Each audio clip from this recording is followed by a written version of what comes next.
Yes sir. Sir, ಈ ತೆರಿಗೆ ವಿಚಾರವಾಗಿ ಹಿಂದೆ ದೆಹಲಿಯಲ್ಲೂ ಕೂಡ ಪ್ರತಿಭಟನೆ ಮಾಡಿದ್ದೆ.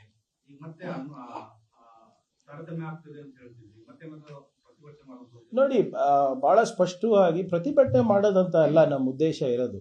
ಮನವರಿಕೆ ಮಾಡಿಕೊಟ್ಟಿದ್ವಿ, ಹಲವಾರು ಬಾರಿ ಮನವರಿಕೆ ಮಾಡಿಕೊಟ್ಟಿದ್ವಿ. ಹೋಗಿ ಸಂಬಂಧಪಟ್ಟಂತ ಮಂತ್ರಿಗಳಿಗೆ ಭೇಟಿಯಾಗಿದ್ದೀವಿ. ಬರೇ ಮುಖ್ಯಮಂತ್ರಿಗಳು ಭೇಟಿಯಾಗೋದಲ್ಲ. ಈಗ ಕೃಷ್ಣ ಬೈರೇಗೌಡರು ಅವ್ರ ಕೌಂಟರ್ ಪಾರ್ಟಿಗೆ ಹೋಗಿ ಭೇಟಿಯಾಗಿದ್ದಾರೆ. ನಾನು ಹೋಗಿ ನಮ್ಮ ಕೇಂದ್ರ ಸಚಿವರಾದಂಥ ಏನು ಶಿವರಾಜ್ ಸಿಂಗ್ ಚೌಹಾಣ್ ಇರ್ಬೋದು, ಆರ್ ಪಿ ಪಾಟೀಲ್ ಅವ್ರು ಇರ್ಬೋದು, ಅಶ್ವಿನಿ ವೈಷ್ಣವ್ ಅವ್ರು ಇರ್ಬೋದು, ನಾವು ಹೋಗಿ ಭೇಟಿಯಾಗಿದ್ದೀವಿ. ಎಲ್ಲ ಮಂತ್ರಿಗಳು ಕೂಡ, ಚಲುವರಾಯಸ್ವಾಮಿ ಅವ್ರು ಇರ್ಬೋದು, ಗುಂಡ್ರಾವ್ ಅವ್ರು ಇರ್ಬೋದು, ಎಲ್ಲರೂ ಹೋಗಿ ಅವ್ರವ್ರ ಮಂತ್ರಿಗಳಿಗೂ ಭೇಟಿಯಾಗಿ ಮನವರಿಕೆ ಮಾಡಿಕೊಟ್ಟಿದ್ದೀವಿ. ಅದಾದ್ಮೇಲೆ ಮುಖ್ಯಮಂತ್ರಿಗಳು ಕೂಡ ಪ್ರಧಾನಮಂತ್ರಿಗೂ ಭೇಟಿಯಾಗಿದ್ದಾರೆ, ಉಪಮುಖ್ಯಮಂತ್ರಿಗಳು ಭೇಟಿಯಾಗಿದ್ದಾರೆ. ಏನ್ ಇವತ್ತು ಫೈನಾನ್ಸ್ ಕಮಿಷನ್ ಅವ್ರು ಬಂದಿದ್ರು, ಅವರಿಗೂ ಕೂಡ ವೈಜ್ಞಾನಿಕವಾಗಿ ನಮ್ಗೆ ಏನ್ ಅನ್ಯಾಯ ಆಗ್ತಾ ಇದೆ ಅಂತ ಪ್ರೆಸೆಂಟೇಶನ್ ಕೊಟ್ಟಿದ್ದೀವಿ. 200 ಪುಟದ ರಿಪೋರ್ಟ್ ಕೊಟ್ಟಿದ್ದೀವಿ.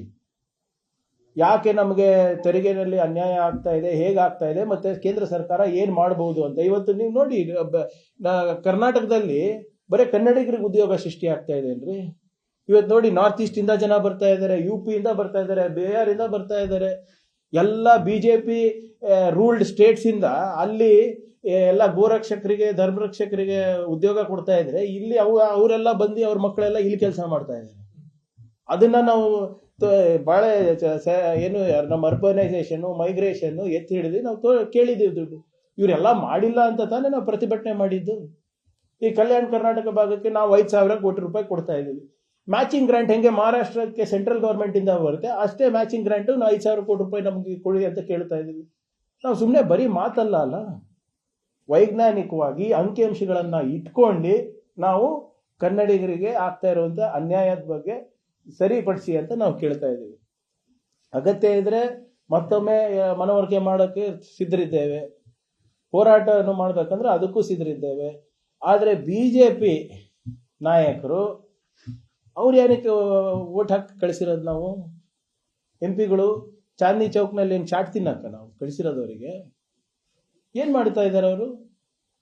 ಅವ್ರು ಆಯ್ಕೆ ಆಗಿರೋದು ನನಗಂತೂ ಬರೇ ಮನ್ ಕಿ ಬಾತ್ ಮಾಡೋಕ್ಕೆ, ಈ ಸಾಮಾಜಿಕ ಜಾಲತಾಣದಲ್ಲಿ ಮೋದಿ ಅವ್ರು ಏನ್ ಹೇಳ್ತಾರೆ ಅದಕ್ಕೆ ರೀಟ್ವೀಟ್ ಮಾಡೋದು, ಫೇಸ್ಬುಕ್ ಅಲ್ಲಿ ಹಾಕೋದು, ಅದೇ ಅಷ್ಟಕ್ಕೆ ಮಾಡಿರೋದು ಅವರಿಗೆ. ಯಾವತ್ತನ ನಿಮ್ಮ ಪ್ರಹ್ಲಾದ್ ಜೋಶಿ ಅವ್ರು ಇರ್ಬೋದು, ಬೇರೆ ಬೇರೆ ಮಂತ್ರಿಗಳಿರ್ಬೋದು, ಬಂದು ನಾನು ಕೇಂದ್ರದಿಂದ 1,000 ಕೋಟಿ ರೂಪಾಯಿ ನಾನು ತಂದಿದ್ದೀನಪ್ಪ, ನಾವು ಹುಬ್ಳಿಗೆ ತಂದಿದ್ದೀನಿ, ಬೆಂಗಳೂರಿಗೆ ತಂದಿದ್ದೀನಿ ಅನ್ನೋದು ಯಾವತ್ತನ ನೋಡಿದ್ದೀರಾ, ಕೇಳಿದ್ದೀರಾ? ಏನು ಕೊಟ್ಟಾಗಿದೆ ಅಂತ ಮತ್ತೆ ಏನ್ ಪ್ರತ್ಯೇಕ ದೇಶ ಮಾಡ್ಬಿಡ್ತೀರಾ? ಏನ್ ಕೊಟ್ಟಿದ್ದಾರೆ ಹೇಳಿ ನನಗೆ, ಇಂಥದ್ದು ಏನಾದರೂ ಕೊಡುಗೆ ಇದೆಯಾ ಅಂತ ಹೇಳಿ. ನೋಡಿ ಸರ್, ನಿನ್ನೆ ನೋಡ್ತಾ ಇದ್ದೆ, ನಿನ್ನೆ ನಾನು ಹುಬ್ಳಿನಲ್ಲಿದ್ದೆ. ಏನೋ ಬಿಜೆಪಿದವರು 50,000 ಕೋಟಿ ರೂಪಾಯಿ ನವೋದ್ಯಮಕ್ಕೆ ಕೊಟ್ಬಿಟ್ಟಿದ್ದಾರೆ ಅಂತೆ.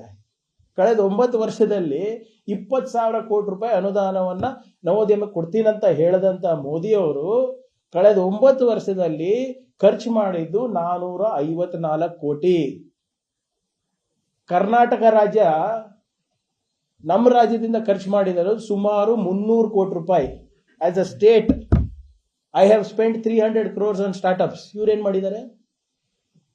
20,000 ಕೋಟಿ ಅಂದವರು 454 ಕೋಟಿ ಮಾಡ್ತಾ ಇದ್ದಾರೆ.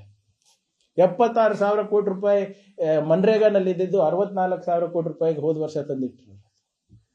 ಸೊ ಇದೆಲ್ಲ ಬರೇ ಮಾತವ್ರದ್ದು. ನಾವು ಕೇಳ್ತಾ ಇರೋದು, ಬಿಜೆಪಿ MP ಗಳಿಗೆ ಆಯ್ಕೆ ಮಾಡಿ ಕಳಿಸಿರೋದು ಯಾಕೆ? ನಾವು ಕನ್ನಡಿಗರ ಪರವಾಗಿ ಹೋರಾಟ ಮಾಡ್ಲಿಕ್ಕ, ಏನಲ್ಲೂ ಹೋಗಿ ಮೋದಿ ಅವ್ರ ಗುಣಗಾನ ಮಾಡ್ಲಿಕ್ಕ? ದೇಶದ ಎಲ್ಲಾ ಭಾಗದವರೆಗೂ ಕೆಲಸ ಕೊಡ್ತಿದ್ದೇವೆ ಅಂತ ಹೇಳಿದ್ರು.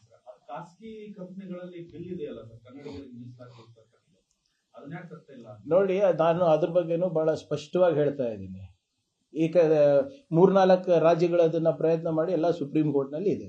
ನಾವು ಉದ್ಯಮಶೀಲತೆ ಬಗ್ಗೆ ಹೆಚ್ಚಿನ ಒತ್ತು ಕೊಡಬೇಕಾಗ್ತದೆ. ಅದಕ್ಕೆ ನಾವು ಇದೇ ನವೆಂಬರ್ನಲ್ಲಿ ನಿಪುಣ ಕರ್ನಾಟಕ ಅಂತ ಒಂದು ವಿನೂತನವಾದಂಥ ಯೋಜನೆ ತಂದಿದ್ದೀವಿ. ರೀಸ್ಕಿಲ್ಲಿಂಗು ಅಪ್ಸ್ಕಿಲ್ಲಿಂಗಿಗೆ 300 ಕೋಟಿ ರೂಪಾಯಿ ಖರ್ಚು ಮಾಡಿ ನಾವು ಮಾಡ್ತಾ ಇರೋದು. ದೇಶದ ಅತ್ಯಂತ ದೊಡ್ಡ ಅಪ್ಸ್ಕಿಲ್ಲಿಂಗ್ ಪ್ರೋಗ್ರಾಮ್ ಇನ್ ಎಮರ್ಜಿಂಗ್ ಟೆಕ್ನಾಲಜೀಸು.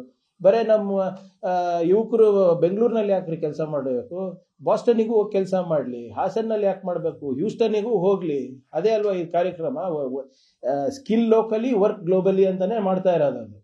ಸೊ ನಮ್ಮ ಯುವಕರು, they will be the most skilled human resource for the world. ಇವಾಗ ಮುಂಚೆ ತರ ಇಲ್ಲ, ನಾವು ಬರೀ ಇಲ್ಲೇ ಮಾಡಬೇಕು ಅಂತ ಎಕೋಸಿಸ್ಟಮ್ ನಮ್ದು. ಇವಾಗ ನಾವು ಇಂಟರ್ನ್ಯಾಷನಲ್ ಮಟ್ಟದಲ್ಲಿ, ಈಗ ಮೊನ್ನೆ ಟ್ರಂಪ್ ಅವರು ಏನಂತ ಹೇಳಿದ್ದಾರೆ, ಟ್ರಂಪ್ ನಾವು H1B ವೀಸಾ ಕೊಡೋದು ಬರೇ ಯಾರು ನಿಪುಣರಿದ್ದಾರೆ ಅವ್ರಿಗೆ ಮಾತ್ರ, highly skilled. So we will work towards it. ನಮ್ಮ ಕನ್ನಡಿಗರಿಗೆ ನಾವು ನಿಪುಣತೆ ಕೊಡೋಣ, ಉದ್ಯಮಶೀಲತೆ ಕೊಡೋಣ, ಒಳ್ಳೆ ಗುಣಮಟ್ಟವಾದಂಥ ತರಬೇತಿ ಕೊಡೋಣ. Let them be the world's best human resource. ಆ ನಿಟ್ಟಿನಲ್ಲಿ ನಾವು ಕೆಲಸ ಮಾಡ್ತಾ ಇರೋದು.